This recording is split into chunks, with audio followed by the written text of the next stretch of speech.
Máme tu koniec leta a to je najlepší čas urobiť si veľmi rýchly prierez s tým, aké najlepšie alebo najhoršie knihy sme zatiaľ tento rok čítali. Ahojte priatelia, ja mám tento tag veľmi rada, pretože mám taký pocit, že hlavne keď pozerám takých tých nových booktuberov, tento tag mi o nich veľmi rýchlo povie také tie základné veci, ktoré ja potrebujem vedieť. Aký je ich literárny vkus, čo sa im páči, čo sa im nepáči, na čo sa chystajú a tým pádom ja viem, či toho človeka chcem alebo nechcem sledovať. Preto sme sa rozhodli so Stankou, že tento tag si urobíme aj my, aby ste možno, že vy vedeli, či chcete s nami stráviť trošku viacej času. Prvá otázka je, najlepšia kniha, akú ste čítali v roku 2025. Pre mňa dosť dlho som inak rozmýšľala a zatiaľ je to kniha Krv nad oázou svetla. Čítala som ju v angličtine, ale určite si dám rereading aj z slovenského prekladu. Ten vychádza v Tatrane a s veľmi peknou orieskou. Táto kniha ma dostala asi tak dvoma vecami. Jedna je, že mladá autorka sa rozhodla v rámci pomerne útlej standalone-ky, teda útlej na fantasy žáner, vysvetliť dosť komplikovaný magický systém a vysvetlila ho naozaj výborne. A druhá vec, ktorá ma zaujala, je, že sa rozhodla pretaviť do fantasy žánru dosť takú žhavú spoločenskú tému, ktorou je nadradenosť a podradenosť ľudí z rôznych kútov sveta. Čiže pre mňa je zatiaľ toto top titul roka 2025. Druhá otázka. Najlepšie pokračovanie série. No, priatelia, tu mám taký veľký problém, pretože ja som absolútny majster v rozčítavaní sérií. Ja to totiž robím tak, že vždycky z toho prvého dielu si prečítam približne 50 strán a ak sa mi tých 50 strán páči, diely si kupujem tak, ako ich vydavateľ vydáva za sebou, alebo teda prekladá a čakám, kým je séria kompletne hotová a až potom ju čítam najradšej naraz ako celok, pretože moja pamäť už nie je to, čo to bývalo, takže ja si už naozaj tie série moc nepamätám. Ale dočítanie tých sérií, no to mi už robí trošku problém. Jedinú, ktorú som tento rok dočítala, je Drakony z Memoria. Túto sériu som už spomínala, čiže len veľmi stručne. Som veľmi rada, že som ju prečítala. Ja mám Anthonyho ako autora naozaj veľmi rada. Píše fantasticky, veľmi jednoducho, ale vrácať sa k nej už bohužiaľ nebudem. Takže rozhodne to nie je tá najlepšia séria, ktorú som čítala, ale je to i jediná séria, ktorú som tento rok dočítala. Otázka číslo 3. Nová, ale nečítaná. No, toto mi prišlo vhod, pretože práve včera mi prišla jedna veľmi slušná krabica kníh a jedna z tých kníh, na ktorú sa najviac teším a ktorú určite si ešte tento rok prečítam, je Pohár smrti od Robert Jackson Bennett. A ide o taký mix žánrov fantasy a krimi. Ja milujem kriminálky, v tom sa cítim ako doma, s fantasy len začínam.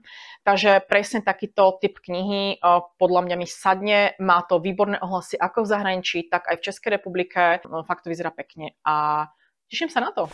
A ďalšia otázka je najočakávanejšia kniha druhej polovice roka.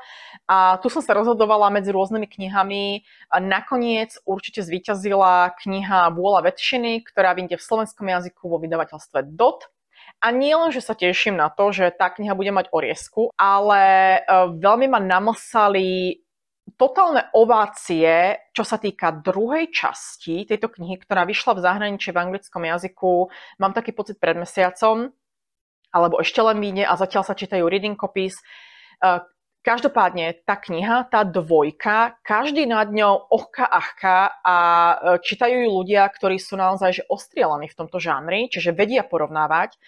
No, moja radosť z vydania tejto knihy je, že level 12 z 10, neviem sa dočkať, kedy to bude vydané, kedy si ju môžem prečítať, takže Vôľa väčšiny z vydavateľstva DOT je to, na čo ja sa teším úplne najviac. Ďalšou knihou je Najväčšie sklamanie roka. No, priatelia, všetci asi vytiahneme defibrilátory, pretože poviem titul, ktorý by ste od tohto kanálu a od nášho literárneho vkusu, aký máme so Stankou, čakali asi najmenej. Poviem knihu Štvrté krídlo. Áno, čítala som Štvrté krídlo. Ak sa budete pýtať, že preboha prečo som sa takto tríznila, keď je to absolútne mimo môjho literárneho vkusu a rozhodne nie som ani cieľová kategória, čo sa týka veku. No, tak ja sa priznám, že na mňa funguje marketing. Keď je kniha nejaká extrémne vyhajpovaná, môj mozog sa mení na takú malú rybku Dory, ktorá zabúda na všetko vychovanie a mantinely a predsavzatie a čokoľvek. Ja jednoducho idem, klapky na oči, čítam, pretože to číta každý naokolo mňa. Dobre, popojedem. Prečítala som 4. krídlo a úplne pre mňa asi najväčšie prekvapenie bolo, že mne sa tá kniha v prvej polovici naozaj páčila. Ja som dostala trošku také Hunger Games, trošku drakov, ja som bola spokojná a naozaj som si vravela, že možno, že budem čítať romantasy, možno, že na tej romantasy naozaj niečo je a úplne som sa tešila, že aj v tomto žánri sú knihy, ktoré ja budem vedieť odporúčať. No. A potom prišli králiky a začali dupať. A králiky dupali, dupali a dupali a dupali až do konca knihy. A to už bola pre mňa jedna obrovská nuda a hlavne prišlo to veľké sklamanie z toho strateného potenciálu. Takže najväčšie sklamanie je jedna z najvyhajpovanejších kníh a to je 4. krídlo. Škoda. No a od najväčšieho sklamania poďme na najväčšie prekvapenie. Najväčšie prekvapenie tohto roku pre mňa rozhodne je kniha Malas a teda prvý diel série a to sú Mesačné záhrady. Toto bola jedna fantastická, dokonale prepracovaná kniha, ktorá sa na nič nehrala, nikoho nevodila naozaj za ručičku. Je to veľmi príjemné, kvalitné čítanie, kde sa autor nebojí naozaj ukázať celý ten žáner fantasy v takej tej sile, kedy vás, nie že vás nešetrí ako čitateľa, ale on nejak nepodhodnocuje vašu predstavivosť, pretože v tejto knihe tú predstavivosť vám naozaj že napne na ten extrém a je to jazda, ktorú, ak sa na to dáte, podľa mňa naozaj to bude jedna z tých sérií, na ktoré človek len tak ľahko nezabudne a ja som zatiaľ pripravená a odhodlaná prečítať kompletne celú sériu. Čítame ju v skupine, ktorú založila Stanka. Sú tam naozaj fantastickí ľudia. Ak chcete, pripojte sa k nám.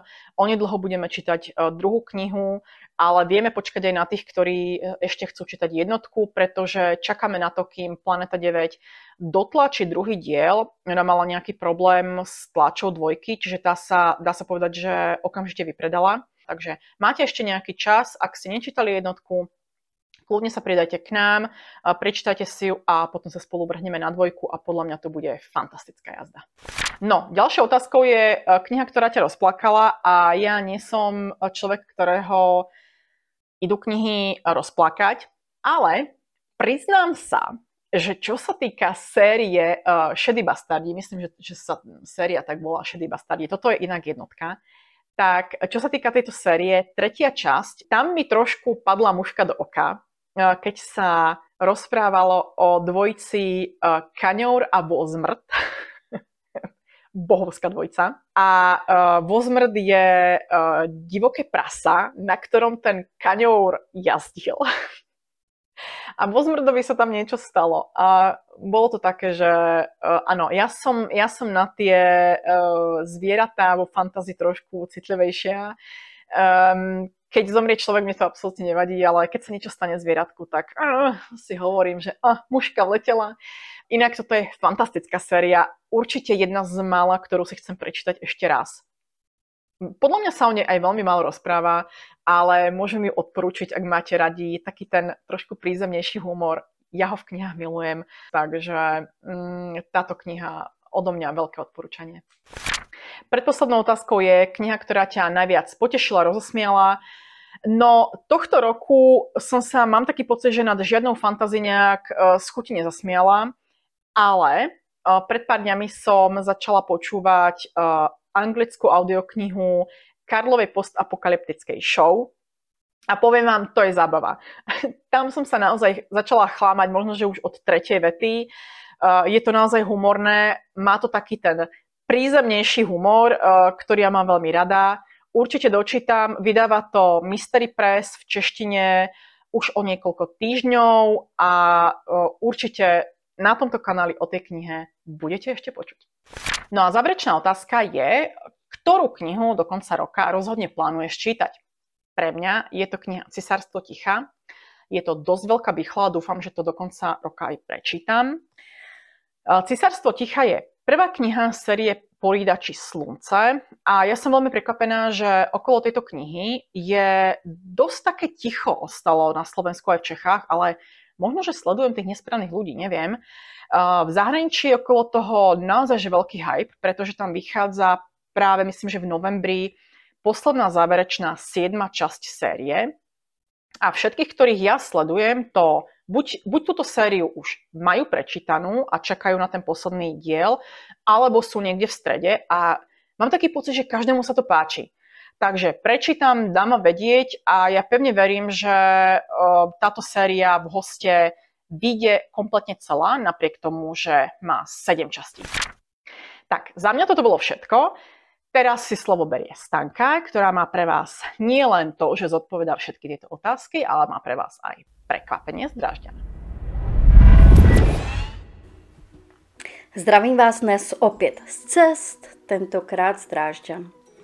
Možná vám bude líto, že neukazuju ten historický střed, tu perlu na Labi. Nýbrž trošku toho jiného světa, uměleckého nového světa. Do téhle čtvrti, obzvláště pak sem na Kunsthof pasáž, ráda chodím, ať už očumovat knihy, diáře nebo jenom čuchat k čaj. Samozřejmě jsem svou peněženku nešetřila, ale to neříkejte mému muži. Peťulka mě poprosila, abych udělala souhrn první poloviny roku. Poslala mi nějaký fajnový otázky a já se na ně pokusím zodpovědět. Při poslechu se můžete dívat, co jsem v Drážďanech očumovala v knihkupku, teda nejen v knihkupku. Takže začínáme. To nejlepší, co si zatím letos přečetla. Ta otázka je za všechny prachy. Pěkně dík, ale přemýšlela jsem jen chvilku o tom, co bylo nejlepší, nejzajímavější, něco, na co si vzpomenu ještě dneska a asi to bude Červená kniha s drakem na obálce. Až dojdeme na konec videí z Drážďan, ukážu i knihy, o kterých tu mluvím. Četla jsem ji ve společném čtení s holkama na Instači a začíná tak jako spousta skvělých fantasy příběhů, a to v hospodě. Sejdou se v ní 4.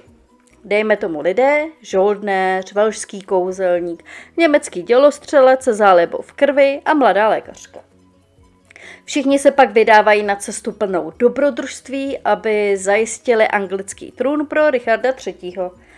Jak jste jistě pochopili, jde o fantazii, kde hraje prim alternativní historie. A autor se v historii opravdu vyzná. Bavila mě například strašně moc linka v Miláně, kdy si vévoda Sforza pohrává s upírstvím, a to jen abyste viděli, jak dalece tahle působivá fantazie plná mečů a magie může zajít. Jestli je člověk trošku znalý historie, tak tam najde spolu, jak se tomu říká, easter egg, najde tam spoustu easter eggů a je to opravdu zábavný. Druhá otázka je o dost jednodušší. Jaký druhý díl či další díl tě nejvíce bavil? Já z té hromady vybrala Farzera od Robin Hood. České vydání rozsekalo základní trilogii do několika malých paperbacků. Myslím, že ji za chvíli uvidíte v němčině i tady ve videu. Takže vlastně ani nevím, kde jsem skončila, někde u 6. knihy asi, podle těch paperbacků. Tuhle sérii není nutno představovat, ale stejně to vezmu v cuku letu. Sledujeme život Fice, nemanželského syna prince z rodu Farzerů, který jako dítě je odveden na královský dvůr, kde zjišťuje, že jeho původ staví vlastně jeho osobu do nelehké pozice. Dostává se mu speciálního výcviku a učí se i dvorským intrikám. Potkáváme se tu s velmi zvláštní formou magie a děj se točí hlavně kolem politiky, válečných hrozeb a kolem Fice. Trilogie si velmi dobře pohrává nejen s hlavní postavou a jeho myšlenkami, ale věnuje se i těm vedlejším. Nejde vůbec o epické bitvy, teda zatím, ale spíše o život toho jednoho člověka, který je zmítán někde mezi láskou, osudem, lojalitou. Je to strašně skvěle napsaná věc a ten sloh je skvělej. Třetí otázka. Nová v knihovně, ale nečtená. Všimli jste si toho německého Abercrombieho? The Devils už v Německu mají. Nová v knihovně, ale nečtená. Tak tady bych mohla vyhrnout celý seznam. Tady máte tu Robin Hood. A Anthonyho Ryana. A taky teda Williamse. Sakra. A vraťme se k Elrikovi z Melniboné. Erik je takový ten praotec zaklínače. Všichni víme, kde vzal sapkač nápad. Vládne říši Melniboné, která už není tak silná jako dřív. Na rozdíl od svých krutých a bezohledných předků je Erik zamyšlený. Tady mi končí videa z Drážďan, takže vidíte draka.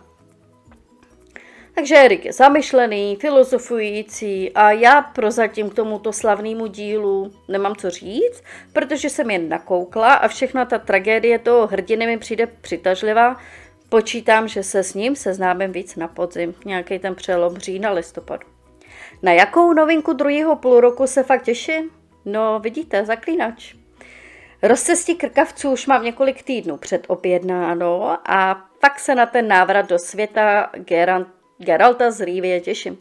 Jde o prequel k původní sérii, zaměřuje se na Zaklínačovo mládí a prý se dost inspiruje tónem prvních sbírek série. A těším se na překlad pana Komárka. Největším zklamáním letoška byla určitě Zlatá Grey, ale o ní tady mluvit nebudu, protože prostě nedostala jsem to, co host sliboval. Radši se otočím k milovanému Kosmíru, protože Sandersone, co to sakra bylo? Stále Archiv Bouřní záře miluju, ale po té 5 začíná mít spoustu pochybností nejen o autorovi, ale i o směřování českého vydávání jeho knih, protože Talpress. Cesta králů je stále jednou z tou úplně nejlepších fantasy knih, který jsem kdy četla a nechci o ty zážitky přijít. Tak jestli se Sandy prostě zase nepostavíš na nohy, ne, neprodám tě. Největším překvápkem byla knihy od Margaret Atwoodový a to je Gazela a chřástal. Je to první díl z trilogie Mad Adam a hlavní postavou je Jimmy, který žije v postapokalyptním světě, kde je lidstvo téměř vyhlazeno. Vypráví svůj příběh a odkrývá tak krutou pravdu. Zahrává si s vážnými tématy jako genetický inženýrství, hranice vědy, kam až může vlastně sáhnout, otázky morálky, chamtivosti, ale samozřejmě hraje i s kartami jako je láska, žárlivost, zrada a osamění a Margaret píše opravdu lehkým perem. Dobře se to čte. Těším se na zbylé 2 knihy. Kniha, co tě rozbrečela? To byl asi životopisný román o Vlastovi Burianovi, nazvaný jednoduše Vlasta. A kdybych měla mluvit jen o fantazii, tak to bude určitě jedna z knih Farcéru. Šlo o pejsky, tak se mi nedivte, štěňátko. Kniha, co tě potěšila? No, řekněme, že tohle je nejzáludnější otázka ze všech, ale asi mi největší radost udělala poslední sbírka Stephena Kinga. Čím temnější, tím lepší. Tahle sbírka obsahuje 12 nových povídek z pera krále hororu, všechny texty spojují temné stránky života a je z nich strašně cítit, že se King cítí už starý. V mnoha knihách téma stáří rezonuje a tou nejlepší z těch povídek, vlastně možná i kterou jsem vůbec četla, je Noční můra Daného Collina, která v ledasčem připomíná bídníky Žána Valžána, který je hnán do kouta policejním inspektorem Javertem. Vina nevina. Už jen kvůli téhle povídce sbírku doporučuju. Nejlepší audio? Zrovna v pátek jsem doposlouchala Měsíční zahrady od Stevena Eriksona, první knihu z Malázské říše, z Malázské knihy padlých. A taky se mi hodně líbilo, jak byl odvyprávěný příběh Jonathana Strange a pana Norrella. Obě 2 audioknihy byly výborný a poslední otázku asi nechám jen tak skladem, protože je toho strašně moc. Od Malázu, Tolkiena, Hyperionu, Adriana Čajkovského, Teda Williamse, prvního zákona Abercrombieho, o opáčku Localamore ani nemluvím. Prostě se to nedá stíhat. Kolo času. Jinak vám děkuju, že jste se na tohle video dívali a doufám, že nám do komentářů napíšete vaše odpovědi. Mějte se krásně, ahoj.